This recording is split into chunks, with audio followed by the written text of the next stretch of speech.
Welcome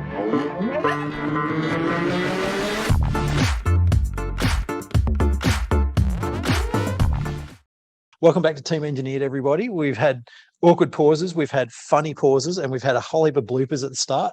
This time we're doing it super smooth, and here we go. So welcome back to Team Engineered. This week we are talking about fear. So we touched on it in one of our last podcasts about how fear drives us and how it can affect our hippocampus and the amygdala in our brain. If you're not watching, what I've got is a fist and a big ugly hand over the top, which is our brain. And Jade's just had a real fun sort of jiggly dance, excited dance. Now, of course, the big bit on top is the logic bit that keeps it all nice and warm, if you want to think about it, and safe. And when it switches off, it all gets cold and the insides get all upset. Oh, reptilian. And then when they get upset, as Elle-Marie said, it starts going, freak out. And I love the way that Elle-Marie described that the other day. So we're talking about fear. Now, we're not talking fear like there's a lion chasing me down the street, or there's a hippo, not the hippocampus, coming to get me. But we're talking about just that underwriting fear that undermines the things that we're trying to achieve in our teams. So let's start with, how do we create fear in our team? How do we create the fear? Oh, by yelling at them, by flying off the handle, by fuck off face, by judging them. You mean by and that? In some places, whacking them. Yeah, whacking them. Hazing them, bullying them, belittling them, calling them stupid, always using the stick rather than a carrot, randomly firing people, yelling. Did we describe just about all of it? Now, I know that a lot of people that I work with and a lot of our students and customers, they work in an environment that's a really, really high, if we're talking DISC, it's a really, really high D. It's a really, really power kind of struggle type environment. And super really direct, domineering. Yeah. And it seems like that a lot of motivation is driven through fear. You know, we've got to do this. This is going to blow up. This isn't good enough. That I think that's the typical one. Some of it though is real fear, right? So like something could actually blow up. Something could legitimately crush you. Absolutely. There is a part of fear that we should certainly reserve for that.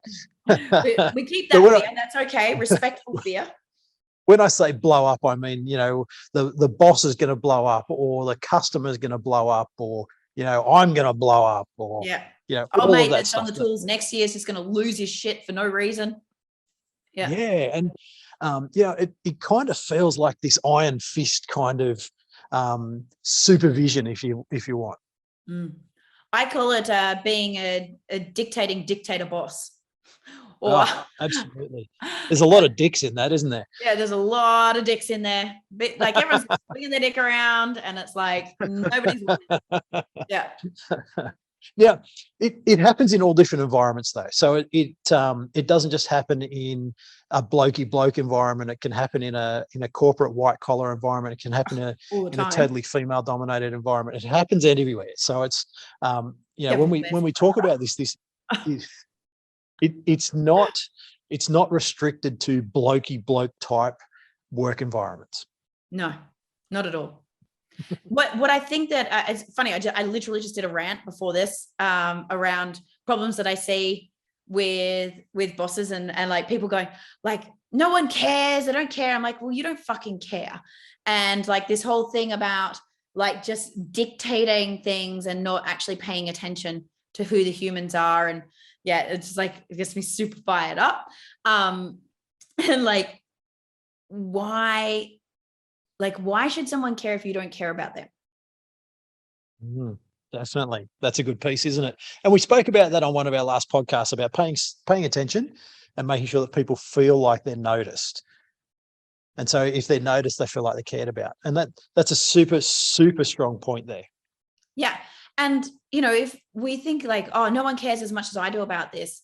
Well, the thing is 80% of the world's workforce is actively disengaged, right? And they're disengaged, because we've not created an environment that engages them, right? So our culture is letting us down, and we are at cause for that. And you, even if you think I'm only a team leader, you can create the culture within your team. There's a subculture that lives within the culture of an organization. Or there's so much fucking shit going on in their lives outside of work. We were talking about this a little bit earlier with some of our team members in that, right? Think about what's going on in the world right now. There's so much shit and volatility and uncertainty and just bullshit that's driving fear underneath, let alone what happens if they come to work and there's more fear about how they show up or who they are and everything. Like, how do we expect people to be able to be safe and productive? How do we expect them to care as much as we do if they feel like nobody cares about them? I mean, and that, like, I mean, they think nobody, like the fucking government, like everything. And it's really important to understand that, particularly as a team leader, but probably mostly so as a business owner, that the reason they don't care as much as you is because they're not in your role. That's not their role. As a business owner, of course, no one gives a fuck as much as I do. That's the deal. Like, this is me. It could be my arm that's actually this business. So of course no one gives a hoot as much as me. But as the team leader, the reason you're the team leader is because you do give a fuck as much as anyone else. You're the one that you're supposed to bring it all together. So you're the one that's got to drive that, and you're the one that ultimately is going to care more. Ego is not necessarily a negative thing. It's really, really important. Often we talk about ego being this negative thing. Pretty important to understand that we are all driven by ego. Every single one of us. Doesn't matter what you think of yourself, we are all driven by ego, and that is perfectly okay. It's perfectly okay to worry about what other people think of my performance, because as much as anything else, it means I care. Yeah. So you've heard me talk about ego as the enemy before. It's ego is the enemy when we let our ego take control and jump in the driver's seat. And it is the lens that we're looking through for everything. But ego plays a really important part in being able to drive us to be able to succeed, to be able to rise up the corporate ladder, to build businesses. It's just when it's not in check and it's not actually aligned to good that it gets out of control. So there is good ego and there's like out of control ego. So yeah, please don't misconstrue that. But that's why you care more than somebody else on your team, if you are the team leader or you're in control, because you have more at stake, because the reputation you've created for yourself or the identity you've created for yourself hinges or is somewhat balanced by the performance of the people that you lead. Absolutely. Now, of course, the next thing I'm going to throw at you, Jade, but my boss talks to me that way, and his boss talks to him that way, and the guy next to him talks the same way, and they all bang the table when they're talking, and they are all yelling all the time. Mm-hmm. What am I supposed to do? Yeah, well, the statement that comes to mind for me is, if you know better, do better. Right? So, the definition of insanity is doing the same thing over and over again and expecting a different result, right? A different outcome. And we all have seen maybe that stuff works for a short term, but it doesn't work in the long term. And especially now that we know that the world is evolving and there is way more free choice, there's way more opportunity for people to choose where they work or what they do and change industry, change career, and like be able to make that money anywhere. Like, there's so many other places that people can make money these days. So if you think that the old way is going to work, you're fucking wrong. And if you don't move with the times, then you're not going to have a team to play with. So if you know better, do better. And maybe try and start educating the people up the chain, manage up. But also, if your team starts outperforming the other teams, they're going to start to pay attention and go, wait, what's different? The way I talk about with a lot of our students is, we've all worked for that person that we always went above and beyond for. That, we always just put in that little bit extra. We always did that little bit more. We're always thinking about how can I do this better, more efficiently. Like whatever it is, we're always going above and beyond. And then, like for a lot of us, there might only be one or two people that we've worked for that we would describe that. But if you now start to distill out, okay, what was it that about that person, using our knowledge now, what was it about that person that drove me to do that? Because it wasn't because they gave me lollipops at the end of the day. Well, not all the time anyway. There was this one guy I worked for as an apprentice. He liked to give the apprentices lollipops, but that's a different story. And a creepy white van as well. No, but So- when we think about it, right, it's when we feel connection to someone, when we feel like they genuinely care about us, right, then we genuinely care about them, and we want to do them proud. We want to work together as a team. We like, if we feel like we're in it together, then you work on something like you're in it together. You do go above and beyond, because it's not about just you, it's about the collective we. What I've noticed in those situations is that while that iron fist might actually be everywhere else around that person, I never felt that fear. Wasn't waterfall to you. I think that's a really important distinction there, was that, like the boss, the manager of the mine could be yelling and screaming, but I never felt that, like, and I know that, my supervisor was absolutely copping it, but I never felt the fear from it. I never felt that, the things that I was doing gave me reason to feel fear. For some reason, this makes me think of poor little Johnny, right? Think about when you were a kid, dad comes home, he's had a really bad day, right? The boss has screamed at him, he's been yelled at, he's had a bad day. So then he comes home and he screams at little Johnny. Now little Johnny's having a bad day, right? It's the waterfall of shit. How did it feel to be little Johnny, right? It feels fucked. So if you're a leader, think about, like, is that how you want to make your people feel? Like, just because it's been waterfall down on you doesn't mean you need to continue the cascade. Absolutely. Do I want to be that person? Yeah. And thinking about that as well, taking it home. Yeah. Like, are you waterfalling the shit that you've taken from the bosses and up the chain home? Where are you? So as a leader, I really challenge you to think about, where are you putting fear on your orbit, on your family, that you're bringing from your workplace? Mm. We had a student that we were working with in one of our programs, and we introduced some of these concepts and ideas, and actually Michelle Crawford was helping with all of that process with these guys. And one of the guys came to us probably maybe 3 months later, after we'd sort of talked about all this stuff, and he said, "Man, this has made a huge difference in my life." Well, okay, so what's made a difference? What's been the difference? He said, "Well, I've got awareness of the crew that I'm working with and who I'm influencing on site." He said, "But one of the things that I did is I went home and I made sure that, one of the things that I always did was that the wife and I would just go out and we'd just go for a walk, 15-minute walk just around the property, usually around sunset, and just have the time to, I guess, blur and just bleh." But that was our time to sort of decompress a little bit, and having a walk in nature, which is super important. Just being able to absorb the sunset or the evening or the farm or whatever it was. And he said it made such a big difference at home. Like, we actually like each other.